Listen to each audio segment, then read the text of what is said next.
Hi ಎಲ್ರಿಗೂ, ಇದು ನಂದು ಪ್ರೀವಿಯಸ್ ವಿಡಿಯೋದು ಕಂಟಿನ್ಯೂಷನ್ ವಿಡಿಯೋ. ತುಂಬ ಜನ ತುಂಬ ಖುಷಿಯಿಂದ ವಿಶ್ ಮಾಡಿದ್ದೀರಾ ನನಗೆ, ಮತ್ತು ನನ್ನ ಮಗಳಿಗೆ ಆಶೀರ್ವಾದ ಮಾಡಿದ್ದೀರಾ. ಸೊ ಎಲ್ರಿಗೂ ತುಂಬ ತುಂಬ ಥ್ಯಾಂಕ್ ಯು. ನಾನು ಲಾಸ್ಟ್ ವಿಡಿಯೋದಲ್ಲಿ ಹೇಳಿದಾಗೇ ನಾವು ಮಾಡಿದ್ದು ಸ್ಯೂಟ್ ರೂಮ್ ಅಂದರೆ ಪ್ರೈವೇಟ್ ರೂಮಿಂದ ಒಂದು ಅಪ್ಗ್ರೇಡೆಡ್ ವರ್ಷನು. ಇಲ್ಲಿ ಯಾಕೆ ನಾವು ಸೂಟ್ ರೂಮ್ ಮಾಡಿದ್ವಿ ಅಂದರೆ ಒಬ್ಬರನ್ನೇ ಬಿಡೋದು, ಅಂದರೆ ಜೊತೆಗೆ ಒಬ್ಬರು ನಡೆಸ್ತಾರಲ್ಲ ಅದನ್ನು ಒಬ್ಬರನ್ನೇ ಬಿಡೋದು. ನಮಗೆ ಇಲ್ಲಿ 2 ಮೆಂಬರ್ಸ್ನ ಬಿಡ್ತೀವಿ ಅಂದಿದ್ದಕ್ಕೆ ನಾವು ಸ್ಯೂಟ್ ರೂಮ್ನ ಆಪ್ಟ್ ಮಾಡಿದ್ವಿ. ಇದು ಆ್ಯಕ್ಚುಲಿ ನರ್ಸು ನಮಗೆ ಸ್ವಡಲ್ ಮಾಡೋದು ಹೇಗೆ ಅಂತ ಹೇಳ್ಕೊಡ್ತಾಯಿದ್ರು. ಪ್ರತಿಯೊಂದಕ್ಕೂ ಒಬ್ಬೊಬ್ಬರು ಬಂದು ನಮಗೆ ಎಕ್ಸ್ಪ್ಲೈನ್ ಮಾಡ್ತಾರೆ ಹೇಗಿರಬೇಕು ಏನು ಅಂತ.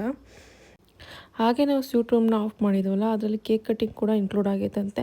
ಆ್ಯಕ್ಚುಲಿ ನಾವು ಸೆಲೆಕ್ಟ್ ಮಾಡಬೇಕಾದ್ರೆ ಕೇಕ್ ಕಟ್ಟಿಂಗ್ ಎಲ್ಲ ಇದೆ ಅಂತ ನಮಗೇನು ಗೊತ್ತಿರಲಿಲ್ಲ. ಸೊ ಏನೋ ಒಂಥರ ಸ್ಪೆಷಲಾಗಿ ಅನಿಸ್ತು. ಅವ್ರು ತಂದಾಗೆ ನಮಗೂ ಗೊತ್ತಾಗಿದ್ದು ಕೇಕೆಲ್ಲ ಕಟ್ಟಿಂಗೆಲ್ಲ ಇದೆ ಅಂತ. ಸೊ ನಾನು ನನ್ನ ಮಗನಿಗೆ ಏನು ಕಟ್ ಮಾಡಿರಲಿಲ್ಲ ಈ ಥರ ಎಲ್ಲ. ಸೊ ಅವರೇ ಮಾಡಿದ್ರಲ್ಲ, ಏನೋ ಒಂಥರ ಖುಷಿ ಆಯಿತು, ಡಿಫ್ರೆಂಟ್ ಫೀಲಿಂಗ್ ಅನಿಸ್ತು ನಮಗೆ.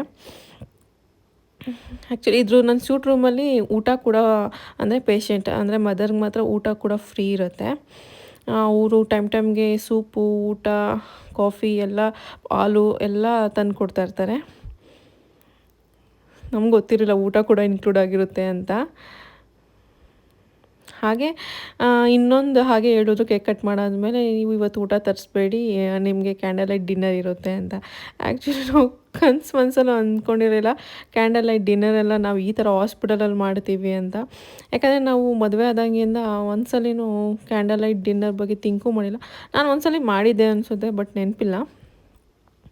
ಆದರೂ ಈ ಥರ ಎಲ್ಲ ಕ್ಯಾಂಡಲ್ ಲೈಟ್ ಡಿನ್ನರ್ ಮಾಡ್ತೀವಿ, ಅದು ನಮ್ಮ ಅಮ್ಮನ ಜೊತೆ ಕ್ಯಾಂಡಲ್ ಲೈಟ್ ಡಿನ್ನರ್ ಮಾಡ್ತಾಯಿದ್ದೀನಿ ಅಂತ ತುಂಬಾ ಖುಷಿ ಆಯಿತು. ಅದರಲ್ಲಿ ತುಂಬ ವೆರೈಟೀಸ್ ಕೂಡ ತಂದಿದ್ರು. ಆ್ಯಕ್ಚುಲಿ ಅದು ಫುಡ್ಡಲ್ಲಿ ನಾನೇನೇನು ತಿನ್ಬೋದು ಅದೆಲ್ಲ ಇನ್ಕ್ಲೂಡ್ ಮಾಡಿದರು, ಅದನ್ನೇ ಮಾತ್ರ ಇನ್ಕ್ಲೂಡ್ ಮಾಡಿದರು. ಇದು ಬಂದು ಬೇಬಿ ಕಾರ್ನ್ದು ಮಂಚೂರಿ ಮತ್ತು ಸಲಾಡ್ ಇತ್ತು. ನಮ್ಮ ಒಂದೊಂದೇ ತೆಗಿತಾ ಇದ್ದಾರೆ. ನನಗಿದೆಲ್ಲ ತಿನ್ನಬೇಕಾ ಇಲ್ವಾ ಅಂತಲೇ ಡೌಟ್ ಆಗ್ತಾಯಿತ್ತು. ಅದಕ್ಕೆ ನನ್ನ ಹಸ್ಬೆಂಡ್ ಹೇಳ್ತಾಯಿದ್ರು, ತಿಂತಾರೆ ಅಂತ ಇರೋದಕ್ಕೆ ಮಾತ್ರ ತಾನೇ ಕಳಿಸಿರ್ತಾರೆ, ತಿನ್ನು ಅಂತ. ಆಮೇಲೆ ಜೀರಾ ರೈಸು ಮತ್ತು ಪನ್ನೀರಿತ್ತು, ಚಪಾತಿ ಮತ್ತು ಜೀರಾ ರೈಸ್ಗೆ ಒಂದು ಕುರ್ಮಾ ಇತ್ತು, 2 ಸ್ವೀಟ್ ಇತ್ತು. ಸೊ ನನಗೆ ಕ್ಯಾಂಡಲ್ ಲೈಟ್ ಡಿನ್ನರು ತುಂಬ ಸ್ಪೆಷಲ್. ಯಾಕಂದರೆ ನಮ್ಮ ಅಮ್ಮನ ಜೊತೆ, ನನ್ನ ಹಸ್ಬೆಂಡ್ ಜೊತೆ, ವೆರಿ ಇಂಪಾರ್ಟೆಂಟ್ ಪರ್ಸನ್ಸ್ ಜೊತೆ ಶೇರ್ ಮಾಡಿದ್ದು. ಏನೋ ಒಂಥರ ಸ್ಪೆಷಲ್ ಫೀಲಿಂಗ್ ಅನಿಸ್ತು. ಕ್ಯಾಂಡಲ್ ಲೈಟ್ ಡಿನ್ನರ ಈ ಥರ ನಮ್ಮ ಲೈಫಲ್ಲಿ ನಡೆಯುತ್ತೆ ಅಂತ ನಾವು ಅಂದ್ಕೊಂಡೇ ಇರಲಿಲ್ಲ. ಬಟ್ ಟೇಸ್ಟೆಲ್ಲ ತುಂಬಾ ಚೆನ್ನಾಗಿತ್ತು. ನಮ್ಮಮ್ಮ ನನಗೆ ಬೇಡ, ನೀವಿಬ್ಬರು ತಿನ್ನಿ ಅಂತ ಹೇಳ್ತಾಯಿದ್ರು. ಬಟ್ ನಾವು ಬಿಡಬೇಕಲ್ಲ, ಇಬ್ಬರು ಕೂರಿಸ್ಕೊಂಡು ಜೊತೆಲೇ ತಿಂದ್ವಿ. ಹಾಗೆ ನಾವು ಸ್ಯೂಟ್ ರೂಮ್ ಬುಕ್ ಮಾಡಿದ್ವಲ್ಲ, ಅದ್ರಲ್ಲಿ ನಮಗೆ ಈ ಗಿಫ್ಟ್ಸ್ ಎಲ್ಲ ಕೊಟ್ಟರು ಲಾಸ್ಟಲ್ಲಿ ಡಿಸ್ಚಾರ್ಜ್ ಆಗಿ ಬರಬೇಕಾದ್ರೆ. ಇದು ಆರ್ ಫಾರ್ ರ್ಯಾಬಿಟ್ ಅವ್ರದ್ದು ಗಿಫ್ಟ್ ಪ್ಯಾಕು. ಇದ್ರೊಳಗಡೆ ವೈಪ್ಸು, ಸಮ್ ಅದರ್ ಥಿಂಗ್ಸ್ ಇತ್ತು, ನೆನಪಿಲ್ಲ ಏನಿತ್ತು ಅಂತ. ಆಮೇಲೆ ಬಂದು ನಾರ್ಮಲ್ ಇದು ಗೊತ್ತಲ್ಲ, ಹಿಮಾಲಯ ಅದು ಗಿಫ್ಟ್ ಪ್ಯಾಕು ಅದೊಂದಿತ್ತು. ಮತ್ತು ಫಸ್ಟ್ ಕ್ರೈ ಅವ್ರದ್ದು ಇದೊಂದು ಪ್ಯಾಕ್ ಇತ್ತು. ಆಮೇಲೆ ಡಿಸ್ಚಾರ್ಜ್ ಆಗಿ ಬಂದ್ವಿ. ಹಾಸ್ಪಿಟಲಲ್ಲಿರೋರಿಗೆ ಡಿಸ್ಚಾರ್ಜ್ ಅಂದ್ರೆ ಏನೋ ಒಂಥರ ಖುಷಿ. ಆಮೇಲೆ ನಮ್ಮ ಮನೆಗೆ ಬಂದ್ವಿ. ನನ್ನ ತಂಗಿನೂ ನನ್ನ ನಾದಿನಿ ಏನೋ ಸ್ಪೆಷಲಾಗಿ ರೆಡಿ ಮಾಡಿದರು ವೆಲ್ಕಮ್ ಮಾಡೋಕ್ಕೆ ಬೇಬಿನ. ಹಾಗೆ ಈ ವಿಡಿಯೋದಲ್ಲಿ ನಿಮಗೊಂದು ಅನೌನ್ಸ್ಮೆಂಟೇ ಮಾಡಿಬಿಡ್ತೀನಿ. ಏನಂದರೆ ಬೇಬಿ ನೇಮ್ ಆ್ಯಕ್ಚುಲಿ ರಿವೀಲ್ ಮಾಡಿಬಿಡ್ತೀವಿ ಈ ವಿಡಿಯೋದಲ್ಲೇ. ಯಾಕಂದರೆ ನಾವು ಬರ್ತ್ ಸರ್ಟಿಫಿಕೇಟ್ ಕೊಡಲೇಬೇಕಲ್ವಾ ನೇಮು. ಸೊ ಅದಕ್ಕೋಸ್ಕರ ನಾವು ನೇಮ್ ಆಲ್ರೆಡಿ ಇಟ್ಕೊಂಡ್ವಿ, ಅಂದರೆ ಹಾಸ್ಪಿಟಲಲ್ಲಿ ಇದ್ದಾಗೇ ಡಿಸೈಡ್ ಮಾಡಿ ಇಟ್ವಿ. ಅದೇ ಪರಿ ಅಂತ. ಪರಿ ಯಾಕಪ್ಪ ಅಂದರೆ ನಮಗೆಲ್ಲ ರಾಘವೇಂದ್ರ ಸ್ವಾಮಿ ಅಂದರೆ ತುಂಬಾ ಇಷ್ಟ. ಸೊ ಪರಿಮಳಾಚಾರ್ಯರು ಅಂದರೆ ರಾಘವೇಂದ್ರ ಸ್ವಾಮಿಗೆ ತುಂಬ ಇಷ್ಟ ಅಂತೆ. ಸೊ ನನ್ನ ಮಗಳಿಗೆ ಅಂತ ಇಂದ ಬಂತು. ಸೊ ಅದಕ್ಕೆ ಪರಿಮಳಾಚಾರ್ಯ ಅಲ್ವಾ, ಪರಿ, ಏಂಜಲ್ ಅಂತ ಮೀನಿಂಗ್ ಬರುತ್ತೆ. ಸೊ ಅದಕ್ಕೆ ಪರಿ ಅಂತ ಇಡೋಣ ಅಂತ ಡಿಸೈಡ್ ಮಾಡ್ಕೊಂಡ್ವಿ. ಅಷ್ಟರಲ್ಲಿ ನನ್ನ ತಂಗಿ ಅವಳು ಕ್ಯೂಟ್ನೆಸ್ಸಿಂದ ಅವಳು ಡೆಕೋರೇಷನ್ ಮಾಡಿದ್ಲು. ಆಲ್ ಆಫ್ ಅ ಸಡನ್ ಅಂದರೆ ಲಾಸ್ಟ್ ಮೂಮೆಂಟಲ್ಲಿ ಎಲ್ಲ ರೆಡಿ ಮಾಡ್ಕೊಂಡಿದ್ಲು. ಒಂದು ಕೇಕ್ ಕೂಡ ತಂದಿದ್ಲು. ಆಮೇಲೆ ಒಂದು ದೀಪ, ಆ್ಯಕ್ಚುಲಿ ಸೂತ್ಕ ಇರುತ್ತಲ್ವ ಸ್ವಲ್ಪ ದಿವಸ, ಅದ್ರ ಒಂದು ದೀಪ ಹಚ್ಬಾರ್ದು ಅಂದ್ಬಿಟ್ಟು ಅವಳು ಶುಕ್ರವಾರ ಲಕ್ಷ್ಮಿ ಹುಟ್ಟಿದ್ದಾಳೆ ಅಂದ್ಬಿಟ್ಟು ಒಂದು ದೀಪ ಇಟ್ಟು ಒಂದು ದೀಪ ಹಚ್ಚಿದ್ವಿ. ಆಮೇಲೆ ಅವಳು ನೆನಪಿಗಿರಲಿ ಅಂದ್ಬಿಟ್ಟು ಅವಳದು ಅವಳದು ಫೋಟೋ ಪ್ರಿಂಟ್ ತೊಗೊಂಡ್ವಿ. ಲಾಸ್ಟ್ ಟೈಮು ರೆಡ್ ಕಲರಲ್ಲಿ ಮಾಡಿದ್ವಿ, ಬೇಡ ಏನಾದರೂ ಅಲರ್ಜಿ ಆಗುತ್ತೆ ಅಂದ್ಬಿಟ್ಟು ಅರ್ಶಿಣದಲ್ಲಿ ಫುಟ್ ಪ್ರಿಂಟ್ ತೊಗೊಂಡ್ವಿ.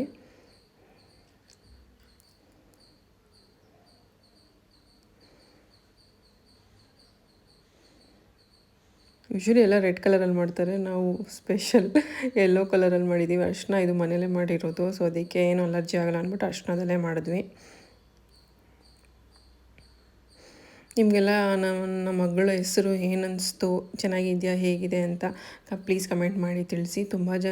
ತುಂಬ ಇಷ್ಟಪಟ್ಟಿದ್ದೀರಾ, ತುಂಬ ಜನ ಸಬ್ಸ್ಕ್ರೈಬ್ ಮಾಡ್ಕೊಂಡಿದ್ದೀರಾ, ಅದಕ್ಕೆಲ್ಲ ನಾವು ತುಂಬಾ ಥ್ಯಾಂಕ್ಫುಲ್ ಆಗಿದ್ದೀವಿ.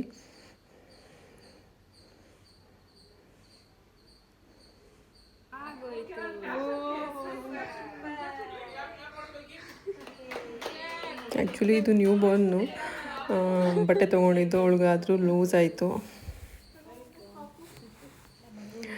ಫೈನಲಿ ಮನೆ ಒಳಗಡೆ ಅಣ್ಣ ತಂಗಿ ಮೀಟ್ ಮಾಡಿಸ್ತಾ ಇದ್ದೀನಿ. ಆ್ಯಕ್ಚುಲಿ ಅವ್ನು ಮಲಗಿದ್ದ, ಅವಾಗ ತಾನೇ ಎದ್ದ. ತುಂಬ ಖುಷಿ ಆಯಿತು ಅವನಿಗೆ.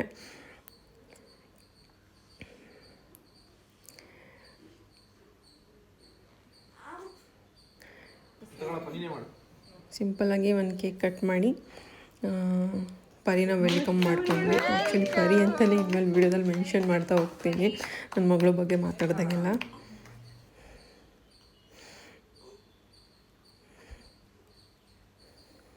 ನಾವು 3 ಡೇಸ್ಗೆಲ್ಲ ಮನೆಗೆ ಬಂದ್ವಿ, ಯಾಕಂದರೆ ನನ್ನ ಮಗಳಿಗೆ ಜಾಂಡೀಸ್ ಲೆವೆಲ್ಲು ಎಕ್ಸೀಡ್ ಆಗಿರಲಿಲ್ಲ. ಸೊ ಅದಕ್ಕೆ ಅವಳಿಗೇನು ಫೋಟೋ ಥೆರಪಿ ಅಂತಾರಲ್ವ, ಅದೇನು ಕೊಡಿಸಿಲ್ಲ. ಸೊ ಡೈರೆಕ್ಟಾಗಿ ಮನೆಗೆ ಕರ್ಕೊಂಡು ಬಂದ್ವಿ. ನನಗೆ ಪ್ರೆಗ್ನೆನ್ಸಿ ಇದ್ದಾಗ ಯಾವಾಗಲೂ ತಲೆಯಲ್ಲಿ ಇರ್ತಿದ್ದು ಒಂದೇ, ಜಾಂಡೀಸ್ ಅನ್ನೋದು ಇರುತ್ತಲ್ವ, ಅದರಿಂದ ಪಾರಾಗಬೇಕು ಅನ್ನೋದು ಒಂದಿತ್ತು ತಲೆಯಲ್ಲಿ ನನಗೆ. ಸೊ ಇದಿಷ್ಟು ನನ್ನ ಮಗಳು ಹುಟ್ಟಿದಾಗಿಂದನೂ ಮತ್ತು ಮನೆಗೆ ಕರ್ಕೊಂಡು ಬರೋವರೆಗೂ ನಾವೇನು ಎಕ್ಸ್ಪೀರಿಯೆನ್ಸ್ ಮಾಡಿದ್ವಿ ಅದನ್ನೆಲ್ಲ ನಿಮ್ಮ ಹತ್ರನೂ ಶೇರ್ ಮಾಡ್ಕೊಂಡಿದ್ದೀನಿ. ಹಾಗೆ ನನ್ನ ಡೆಲಿವರಿ ವ್ಲಾಗಿಗೆ ತುಂಬ ಒಳ್ಳೆ ರೆಸ್ಪಾನ್ಸ್ ಸಿಕ್ಕಿದೆ.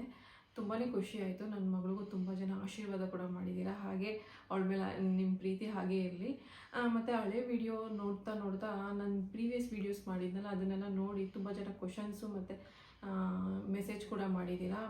ಅಂದರೆ ಬಾಯ್ ಬೇಬಿ ಆಗೋಕ್ಕೆ ಒಂದು ಮಂತ್ರ ಹೇಳ್ತೀನಿ ಅಂತ ಹೇಳಿದ್ರಲ್ಲ, ಅದು ಹೇಳಿಲ್ಲ ಅಂತ ತುಂಬ ಜನ ಕೇಳಿದ್ದೀರಾ. ಆ್ಯಕ್ಚುಲಿ ನಾನು ಫಸ್ಟ್ ಬೇಬಿ ಬಾಯ್ ಬೇಬಿ, ಅವನು ಬಾಯೇ ಬೇಕು ಅಂತ ತುಂಬ ತಲೆಯಲ್ಲಿತ್ತು. ಯಾಕಂದರೆ ನಮ್ಮಮ್ಮನಿಗೂ 2 ಹೆಣ್ಮಕ್ಳು, ಸೊ ನಮ್ಮ ಅಪ್ಪನೂ ಇರಲಿಲ್ಲ. ಸೊ ಬಾಯ್ ಬೇಬಿ ಆಗಲೇಬೇಕು ಅಂತಲೇ ತಲೆಯಲ್ಲಿ ತುಂಬ ಕೂತ್ಕೊಂಡಿತ್ತು.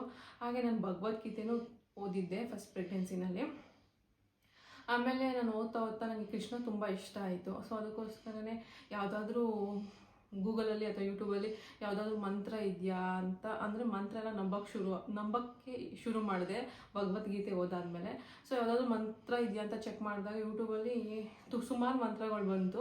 ಅದರಲ್ಲೂ ನನ್ನ ಕೈ ಯಾಕೆ ಹೋಗಿ ಪರ್ಟಿಕ್ಯುಲರ್ ಮಂತ್ರನೇ ಕ್ಲಿಕ್ ಮಾಡ್ತು ಗೊತ್ತಿಲ್ಲ. ಅದರಲ್ಲಿ ಕಮೆಂಟ್ಸ್ ಫಸ್ಟ್ ಓದಿದೆ. ಕಮೆಂಟ್ಸಲ್ಲೆಲ್ಲ ಪಾಸಿಟಿವ್ ರೆಸ್ಪಾನ್ಸೇ ಇತ್ತು. ಆ ಮಂತ್ರ ಕೇಳಿದವ್ರಿಗೆಲ್ಲ ಬಾಯ್ ಬೇಬಿನೇ ಆಯಿತು ಅಂತಲೇ ಎಲ್ಲರೂ ಕಮೆಂಟ್ ಮಾಡಿದರು. ಸೊ ನಾನು ಯಾಕೆ ಕೇಳಬಾರ್ದು ಅನಿಸ್ತು. ನಾನು ಅದಕ್ಕೆ ಒಂದು 4-5 ಮಂತ್ಸ್ ಆಗಿತ್ತು ಅನಿಸುತ್ತೆ, ಆವಾಗಿಂದ ಮಂತ್ರ ಕೇಳೋಕ್ಕೆ ಶುರು ಮಾಡಿದೆ. ಡೈಲಿ ಕೇಳ್ತಾ ಇದೆ. ಏನು ದೇವ್ರ ಮನೇಲಿ ಕುತ್ಕೊಂಡೇ ಕೇಳಬೇಕು ಅನ್ನೋದೇನಿಲ್ಲ. ನಮ್ಗೆ ಯಾವಾಗ ಫ್ರೀ ಇರುತ್ತೆ ಅಥವಾ ಕೆಲಸ ಮಾಡಿಕೊಂಡು ಅಥವಾ ಏನಾದರೂ ಮಾಡಿಕೊಂಡು ಅಡುಗೆ ಮಾಡ್ಕೊಂಡು ಏನಾದರೂ ಮಾಡಿಕೊಂಡು ಕೇಳ್ಬೋದು ಈ ಮಂತ್ರನ. ಸೊ ಆ ಮಂತ್ರ ಯಾವುದು ಅಂತ ನಿಮಗೆ ತೋರಿಸ್ಬಿಡ್ತೀನಿ ಬನ್ನಿ. ಯೂಟ್ಯೂಬಲ್ಲಿ ನೋಡಿದ್ದು. ಆ್ಯಕ್ಚುಲಿ ಒಂದು ನಿಮಿಷ, ಕೃಷ್ಣ ಮಂತ್ರ ಫಾರ್ ಬಾಯ್ ಬೇಬಿ ಅಂತ ಹಾಕಿದ್ರೆ ಈ ಥರ ತಮ್ಲೈನ್ ಇರುತ್ತೆ ನೋಡಿ.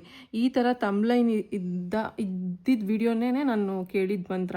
ಆ್ಯಕ್ಚುಲಿ ಇದನ್ನೇ ನೀವು ಕೇಳಬೇಕು. ನಾನು ಇದನ್ನು ಇನ್ಸೈಡ್ ಹೋದ್ಮೇಲೆ ಗೊತ್ತಾಗಿದ್ದು, ಇದು ತಮ್ಲೈನ್ ಚೇಂಜ್ ಮಾಡಿದ್ದಾರೆ. ಇನ್ಸೈಡ್ ಹೋದಾಗೆ ಗೊತ್ತಾಗಿದ್ದು ಇದೇ ಕೃಷ್ಣ ಮಂತ್ರ ಅಂತ. ಇದನ್ನು ಕೇಳಿ ಆಲ್ಮೋಸ್ಟು ಯಾರಿಗೆಲ್ಲ ಬಾಯ್ ಬೇಬಿ ಬೇಕು ಅಂತ ಇರುತ್ತೆ ನಿಜವಾಗ್ಲೂ ಬಾಯ್ ಬೇಬಿ ಆಗುತ್ತೆ, ನಾನು ಎಕ್ಸ್ಪೀರಿಯೆನ್ಸ್ ಮಾಡಿರೋ ಪ್ರಕಾರ. ಇದ್ರದ್ದು ಲಿಂಕ್ ಹಾಕ್ಬಾರ್ದು ಗೊತ್ತಿಲ್ಲ ನನಗೆ, ಯಾಕಂದರೆ ಇದು ಬೇರೆಯವ್ರ ವಿಡಿಯೋ ಅಲ್ವಾ. ಆದರೆ ಡಿಸ್ಕ್ರಿಪ್ಷನಲ್ಲಿ ಇದ್ರದ್ದು ಲಿಂಕ್ ಹಾಕಿರ್ತೀನಿ. ಸೊ ಯಾರಿಗೆಲ್ಲ ಬಾಯ್ ಬೇಬಿ ಬೇಕು ಅನ್ನೋ ಆಸೆ ಇದೆ ಹೋಗಿ ಚೆಕ್ ಮಾಡಿ. ಹಾಗೆ ನನಗೆ ಒಳ್ಳೆ ಪಾಸಿಟಿವ್ ರೆಸ್ಪಾನ್ಸಸ್ ಬರ್ತಾಯಿದೆ ಯೂಟ್ಯೂಬಲ್ಲಿ. ಇದೇ ರೀತಿ ನನಗೆ ಸಪೋರ್ಟ್ ಮಾಡ್ತಾಯಿರಿ. ಯಾರೆಲ್ಲ ಹೊಸಬ್ರು ನನ್ನ ಚಾನಲ್ ನೋಡ್ತಾ ಇದ್ದೀರಾ ಅದನ್ನು ಸಬ್ಸ್ಕ್ರೈಬ್ ಮಾಡಿಕೊಂಡು ಆದಷ್ಟು ನಿಮ್ಮ ಫ್ರೆಂಡ್ಸ್ ಆ್ಯಂಡ್ ಫ್ಯಾಮಿಲಿಗೆ ಶೇರ್ ಮಾಡಿ. ಹಾಗೆ ಒಂದು ಲೈಕ್ ಕೊಟ್ಟು ಸಪೋರ್ಟ್ ಮಾಡಿ. Thank you so much.